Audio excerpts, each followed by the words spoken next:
கன்னடத்து பைங்கிலி சரோஜா தேவி அவர்கள் இறந்துட்டாங்க அப்படின்னு கேள்விப்பட்டோன்னே திரைத்துறை பிரபலங்கள் எல்லாருமே அவங்களோட ஆழ்ந்த இரங்கலை சொல்லிட்டு வராங்க. கன்னடத்து பைங்கிலி சரோஜா தேவி அவர்கள் அவங்களோட சினிமா பயணம் பிளாக் அண்ட் ஒயிட் காலத்துல இருந்தே ஆரம்பிச்சிருக்காங்க அப்படின்னு நம்ம எல்லாருக்குமே தெரியும். அவங்களோட 17 இயர்ஸ்லேருந்து சினிமா இண்டஸ்ட்ரியில ரொம்பவே ஒரு அழகான ரோல்ஸ்லாம் பண்ணிக்கிட்டு இருந்தாங்க. பிளாக் அண்ட் ஒயிட் சினிமாலேருந்து கலர் சினிமா வரைக்கும், லேட்டஸ்ட் சினிமா வரைக்கும் அவங்க அந்த டிரான்சிஷன் ஆஃப் சினிமால நிறையவே பண்ணியிருக்காங்க. சரோஜா தேவி அவர்கள் உடல்நல குறைவால் இறந்துட்டாங்க அப்படின்னு கேட்கும்போது ரொம்பவே மனசு கஷ்டமா இருக்கு அப்படின்னு தான் நிறைய பேர் ஷேர் பண்ணிட்டு இருக்காங்க. 87 இயர்ஸ் இண்டஸ்ட்ரியை ரூல் பண்ணியிருக்காங்க அப்படின்னு தான் சொல்லணும். பெங்களூர்ல பிரைவேட் ஹாஸ்பிட்டல்ல அவங்களுக்கான ஒரு ட்ரீட்மெண்ட் போயிட்டு இருந்தது. வயசானதுக்கு அப்புறமா வர உடல் நல குறைவுனால தான் அவங்க இறந்திருக்காங்க அப்படின்னு சொல்லப்படுது. 17 இயர்ஸ்ல அவங்க ஆரம்பிச்ச இந்த சினிமா ஜேர்னி தமிழ், தெலுங்கு, கன்னடா அப்படின்ட்டு பல படங்கள் நடிச்சிருக்காங்க. 200க்கும் மேற்பட்ட படங்கள், அதுல முக்கியமா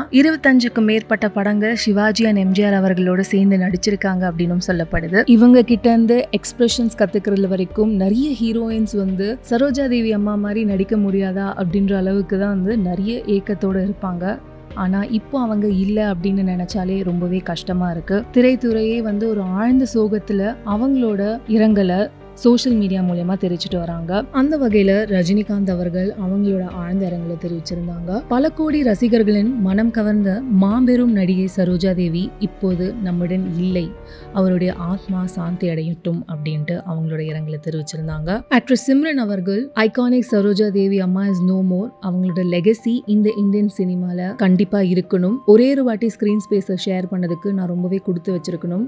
ஒன்ஸ் மோர் படத்துல ரொம்பவே ஒரு அழகான ஒரு மெமரியா அந்த மொமெண்ட் இப்பவும் ரொம்பவே ப்ரெஷியஸா இருக்கு. May her soul rest in peace அப்படின்ட்டு அவங்களோட இரங்கலை தெரிவிச்சிருந்தாங்க. ஆக்ட்ரஸ் குஷ்பு அவர்கள் கோல்டன் சினிமாவோட இரா இப்போ ஒரு எண்டுக்கு வந்துடுச்சு அப்படின்னு நினைச்சாலே ரொம்பவே கஷ்டமா இருக்கு. அவங்கள மாதிரி சவுத் இண்டஸ்ட்ரியில நேமும் ஃபேமும் யாருமே என்ஜாய் பண்ணிருக்க முடியாது. அவ்வளோ தூரம் ஒரு லவபிளான சோல் அண்ட் எல்லாரோடையுமே ரொம்பவே நட்பா பழகுவாங்க. நான் எப்போ பெங்களூர் போனாலும் கண்டிப்பா அவங்கள நான் மீட் பண்ணுவேன். ஆனா இப்போ அவங்கள பார்க்க முடியாது அப்படின்ட்டு ரொம்பவே கஷ்டமா இருக்கு. கண்டிப்பா நான் அவங்கள ரொம்ப ரொம்ப மிஸ் பண்ணுவேன். ரெஸ்ட் இன் பீஸ் அம்மா அப்படின்னு சொல்லிட்டு அவங்களோட இரங்கலை தெரிவிச்சிருக்காங்க. ஆக்டர் கார்த்தி அவர்கள் தென்னிந்திய திரையுலகின் பெருமையாக ஒளிர்ந்த அம்மா சரோஜா தேவி அவர்களின் மறைவு ஈடு செய்ய முடியாத இழப்பு. அனைத்து முன்னணி கதாநாயகர்களுடன் நடித்து 200க்கும் மேற்பட்ட திரைப்படங்களின் கதாநாயகியாக மின்னிய அவர் தனது கலை, ஒழுக்கம் மற்றும் அர்ப்பணிப்பின் மூலம் பல தலைமுறை பெண்களுக்கு வழிகாட்டியவர். நமது மக்கள் மனதில் என்றும் நிலைத்து நிற்கும் அவரது ஆன்மா சாந்தி அடைய வேண்டுகிறேன் அப்படின்ட்டு அவங்களோட ஆழ்ந்த இரங்கலை தெரிவிச்சிருக்காங்க. இவங்க மட்டும் இல்லாம திரைத்துறையிலேருந்து பல பேர் நிறைய மெமரிஸோட அவங்களோட ஆழ்ந்த இரங்கலை தெரிவிச்சுட்டு வராங்க. பத்மஸ்ரீ, பத்மபூஷன் இந்த மாதிரி நிறைய அவார்ட்ஸ் வாங்கின சரோஜா தேவி அவர்கள் நிறைய ஃபீமேல் ஆக்டர்ஸ்க்கு ஒரு முன்னோடியா இருக்காங்க. இவங்களோட இழப்பு கண்டிப்பா இந்தியன் சினிமாக்கு ஒரு பெரிய இழப்பு அப்படின்னு தான் சொல்லணும். Rest in piece.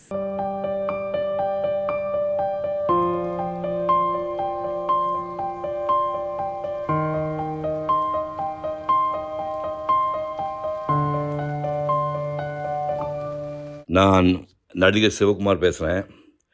Saroja Devi அம்மாவோட நான் நடித்தது ஒரே ஒரு படம் 1968 வந்தது, படமா பாசமானு. KS கோபாலகிருஷ்ணன் அவர்கள் டைரக்ட் பண்ணார். அது ஃபுட்டேஜ் காரணமாக நானும் புஷ்பதா நடித்த பகுதியை தூக்கிட்டாங்க. அந்த ஒரு படம் தான் அந்த அம்மா நடித்தேன். சரோஜா தேவி அம்மா முதல்ல கன்னட படத்தில் அறிமுகப்படுத்தினவர் டைரக்டர் K. சுப்பிரமணியம், பத்மா சுப்பிரமணியத்தோட அப்பா. அந்த படத்துக்கு பேர் கச்ச தேவயானி. 1956 அந்த படம் வந்துச்சு. இந்த அம்மா கன்னடத்தில் 42 படங்களில் நடிச்சிருக்கிறாங்க. தமிழில் 1957 தங்கமலை ரகசியம் அப்படிங்கிற படம் சின்னண்ணாமலை ப்ரொடியூஸ் பண்ணால் சிவாஜி தான் ஹீரோ நடிப்பார்.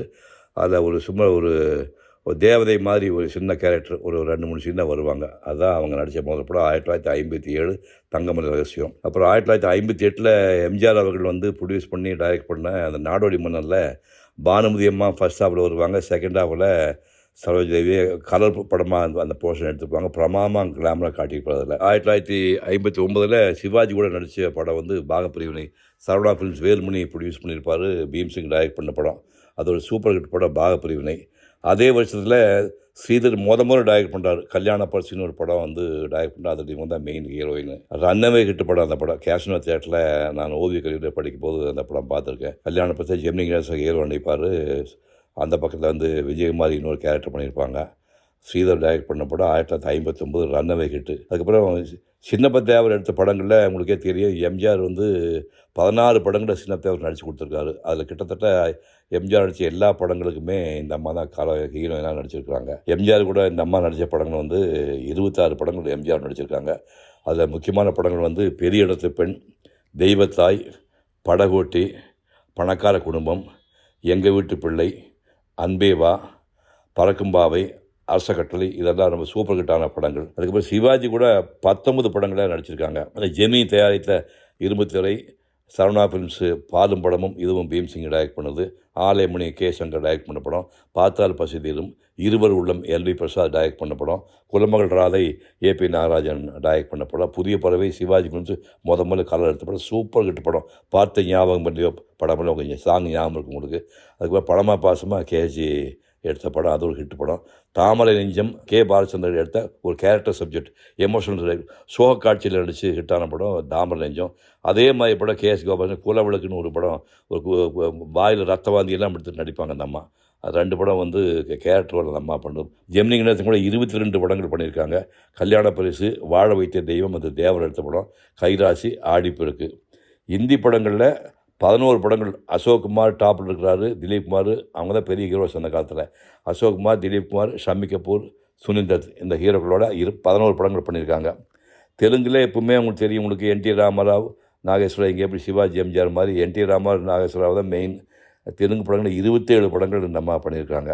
ஆக மொத்தமாக கூட்டினீங்கன்னா கன்னட படம், தெலுங்கு, தமிழ் எல்லாம் சேர்த்திங்கன்னா 170 படங்களில் 4 மொழிகளில் நடித்தவர். 87 வயசுக்காக 87 வயசில் ஒரு நடிகை நடிக்க நிறுத்தினாங்க போது கிட்டத்தட்ட நொந்து போய் வீடு வீடெல்லாம் விற்று ரொம்ப கஷ்டப்படுவான்னு சொல்லுவாங்க. ஒரு கோடீஸ்வரியாகவே வசதியான வாழ்க்கை கடைசி வரைக்கும் வாழ்ந்த ஒரு நடிகைன்னு நம்ம சரோஜாதேவி அம்மாவை சொல்லலாம். அவரோட ஆத்மா சாந்தி அடையட்டும்.